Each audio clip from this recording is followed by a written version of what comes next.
Assalamualaikum warahmatullahi wabarakatuh. Saya Rahmawati Melasari dari Prodi Farmasi. Di sini saya akan menjelaskan tentang integrasi Islam dan sains teknologi dalam bidang kefarmasian. Integrasi Islam dan sains teknologi merupakan sebuah gabungan yang berarti bahwa ilmu sains dan Islam tidak dapat dipisahkan.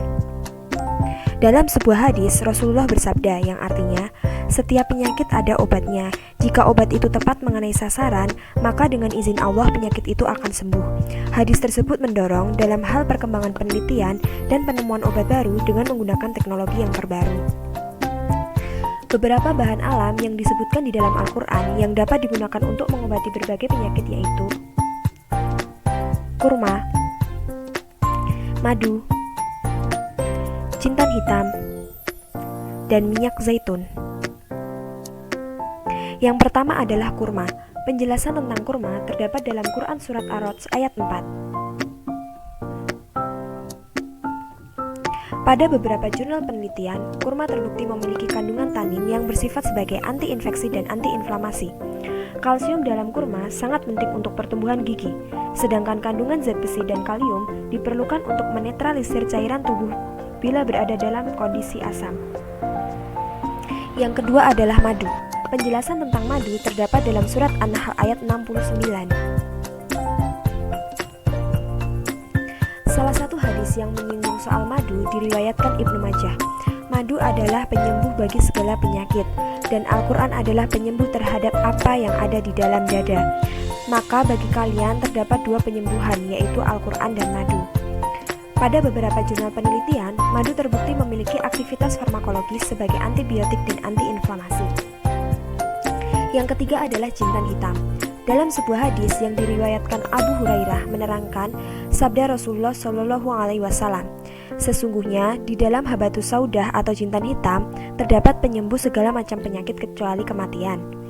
Pada beberapa jurnal penelitian, jintan hitam terbukti memiliki aktivitas farmakologis sebagai anti radang dan antioksidan. Kandungan jintan hitam yang berfungsi sebagai anti radang yaitu timokuinon. Dan yang terakhir adalah minyak zaitun. Penjelasan tentang minyak zaitun terdapat pada Quran Surat At-Tin ayat 1-3, An-Nur ayat 35, dan Al-Mu'minun ayat 20.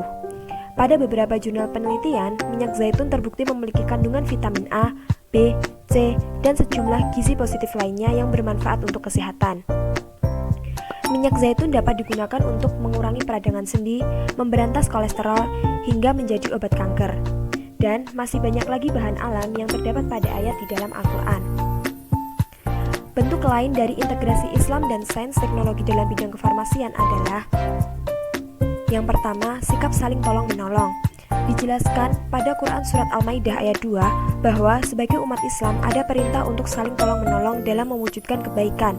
Seperti peran farmasi yaitu meracikan obat bagi pasien dan menolong pasien yang keterbatasan ekonomi dengan memberikan pelayanan terbaik tanpa membeda-bedakan, karena sebaik-baiknya manusia adalah yang bermanfaat bagi orang lain. Yang kedua adalah sikap tanggung jawab. Dijelaskan pada Quran Surat Asy-Syaffar ayat 22-24 bahwa sebagai umat muslim harus bertanggung jawab atas apa yang dilakukan, karena apa yang kita lakukan akan dipertanggungjawabkan di kemudian hari. Seperti peran farmasi yaitu harus bertanggung jawab atas penyediaan obat yang paling efektif bagi pasien. Dan yang terakhir adalah sikap jujur. Dijelaskan pada Quran Surat At-Taubah ayat 119 bahwa Allah akan bersama dengan orang-orang yang jujur. Seperti peran farmasi yaitu harus menyampaikan informasi terkait obat-obatan dengan jujur. Jujur merupakan suatu pondasi yang mendasari iman seseorang. Seorang muslim harusnya menghiasi dirinya dengan sifat jujur.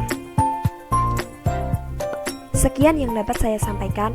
Wassalamualaikum warahmatullahi wabarakatuh.